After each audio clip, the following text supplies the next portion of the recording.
Will the new Trump administration make Israel great again? Thank you for joining us for another All Israel News Update. I'm Hanan Lishinsky, and we will look today at Trump's nominations for his new cabinet, for the new administration, and the potential effects on Israel and the broader region as regards to foreign policy. So since I'm not American, and this is an Israel-based news site, I will try to look and explain to you how Israelis look at all of the nominations. And despite most of us agreeing that this is a very pro-Israel, a very strong team, there are some concerns which we will get to later on. Now let's start with Senator Marco Rubio, who will be the Secretary of State for the US.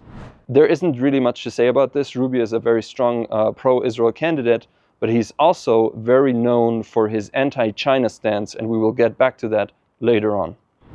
The next one is Representative Mike Waltz, who was nominated to be the National Security Advisor. Now, he's also known for a pro-Israel stance. Very interestingly, he has advocated in the past to take punitive measures by the US against Qatar in case that the hostage negotiations with Hamas continue to stall. Qatar has taken a mediating role in these negotiations, but Israel has accused Qatar of not really putting any pressure on Hamas to reach an agreement. And this signal that under the Trump administration things will change in that regard is a great sign seen from the Israeli perspective. Next up, Representative Elise Stefanik will be the incoming American UN ambassador and is expected to continue the tradition of very combative, very vocal defenders of Israel in that position after we've had a 4-year break under the Biden administration. But Stefanik is seen to be very pro-Israel and also a good sign for Israel. The next defense secretary will be Pete Hegseth. And he, again, is also known for a very strong anti-China stance. But notably, apart from his combat experience in Iraq and Afghanistan, he has reported on the ground in Israel several times. And there's a video that just recently resurfaced of him dodging stones thrown by Palestinians and IDF soldiers somewhere in the West Bank. So we can be sure that he knows about the facts on the ground. He's known to be a supporter of Israel. And again, a very positive nomination seen from Israel. Steve Witkoff is a Jewish businessman who will probably fill or try to fill the shoes of Jared Kushner as Trump's point man for the Middle East, his senior Middle East envoy, and he will probably be responsible for advancing the Abraham Accords and adding more Abraham Accords after Trump already brought peace agreements with 4 countries here in the Middle East. Again, a very positive nomination in Israeli eyes, and this is of course what every Israeli wants, more peace agreements with countries here in the region. The next US ambassador to Israel will be Mike Hakabe, who is of course a friend of All Israel News. He is part of the advisory board, and our editor-in-chief, Joel Rosenberg, has already talked about his nomination. It's of course very positive, and we have written several articles about it on allisrael.com, so I won't get into much with Mike Hakabe, a great friend of Israel. I would just be remiss if I wouldn't mention one small concern that there is about Hakabe's nomination. The fact that he's seen as way more to the right on security issues than many are in Israel could be a problem if there is a change in government and, for example, a center-left or a centrist government takes over here in Israel. In that case, Hakabe will be to the right, especially on Judea and Samaria and settlement issues, than a potential Israeli government, which could lead to some conflicts. Another potentially problematic nomination is the nomination of Tulsi Gabbard to be the National Intelligence Director. Now, on the one hand, this isn't a foreign policy position, so it won't have much influence on Israel, if at all. On the other hand, Gabbard is known to have some questionable opinions about the Syrian regime, about the regime of Bashar al-Assad, who she has praised or at least lauded in the past. And she's also has some other opinions about Iran. She advocates for a more diplomatic approach to Iran. But as I said, probably this isn't a foreign policy position, and she won't have much influence on Israel policy in this position. If we're taking all of these nominations together, and if we suppose that they all go through, which still isn't clear at the moment, this is a very positive Trump administration in the eyes of Israel, of course.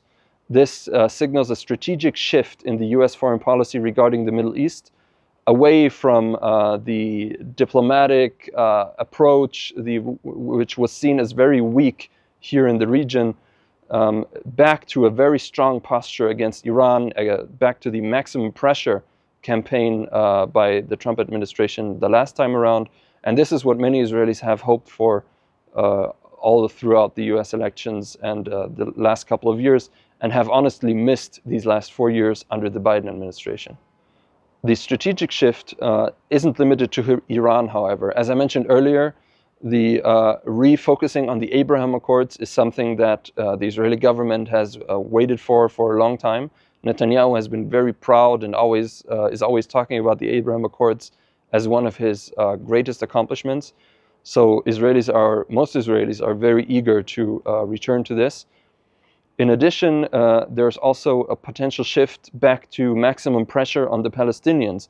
Remember, under the Trump administration, the US actually cut UNRWA funding, and Israel just said in a law, brought out a law that will end all connections with UNRWA and will probably end its activities in Israel and potentially in Gaza and Judea and Samaria as well.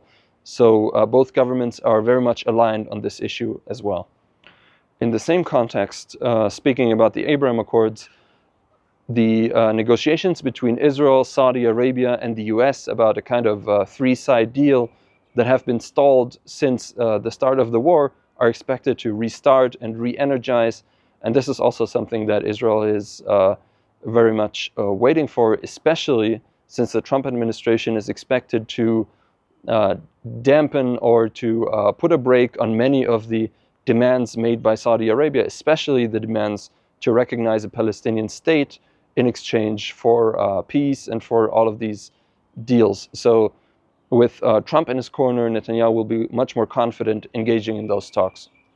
However, while many of the nominated cabinet leaders are seen in Israeli eyes, are seen to be very pro-Israel, as I mentioned in the beginning, many of them are well known to be anti-China hawks.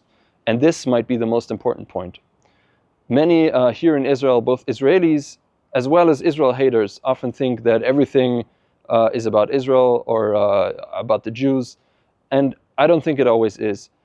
This is mainly a move by the Trump administration to realize their goals, to realize their strategy to make America great again, as President Trump likes to say. And it's not meant to make Israel great again, even though this could happen as well. So the main point in many of these nominations could be a strategic shift by the Trump administration toward China. And this could also mean that for Israel, there will not be a lot of patience in the Trump administration if, for example, the wars drag on and continue to create bad press.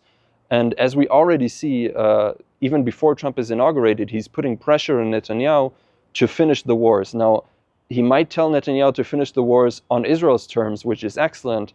But in case that this doesn't work and the wars drag on, it could lead to problems. But back to the Israeli perspective. The main thing here from the Israeli perspective is the shift, the moral and strategic shift away from the both-sidism, away from Israel on the one hand, the Palestinians or Hamas on the other hand, and back toward the clear moral distinctions of even the first Trump administration.